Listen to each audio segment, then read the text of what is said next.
So people wonder whether getting hit by a semi-truck or a commercial vehicle is different than a standard motor vehicle case. And the answer is a resounding yes.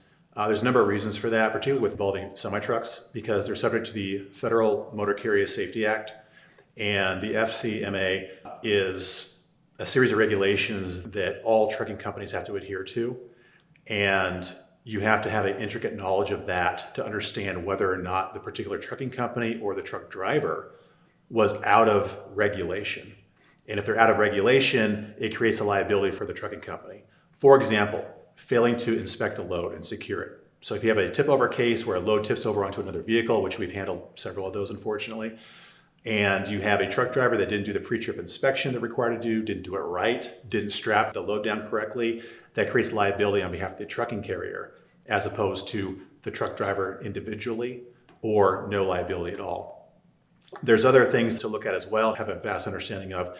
The logbooks of the truck drivers, they're limited to a certain number of hours per week in driving, and only a certain number of hours in a 24-hour period of driving.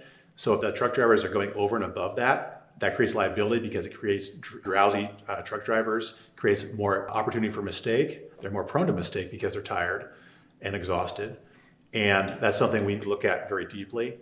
It's not unusual actually for truck drivers to have a fake logbook that they show law enforcement, and they have a real logbook where they're getting paid, right? So you have to be prepared, understand that to get the real scoop, you have to get to the pay records, because the pay records will identify how much you're getting paid over what period of time and for how many hours, and you match it up with the logbooks. And oftentimes it's very different than what the logbooks would otherwise say.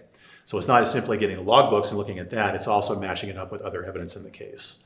Additionally, many of the semi-trucks, they carry onboard computer systems that monitor through GPS or otherwise their speed, their location, their driver input, meaning their steering input, their braking input, their acceleration input over time, the force of the impact itself. And as you can imagine, you have a massive semi-truck hitting a small passenger vehicle. That is a huge discrepancy in force and weight, but usually we're representing the folks that are in the passenger car. So we're looking at force of impact, we're looking at speeds, we're looking at, again, driver input to determine whether the truck or truck driver acted appropriately under the circumstances.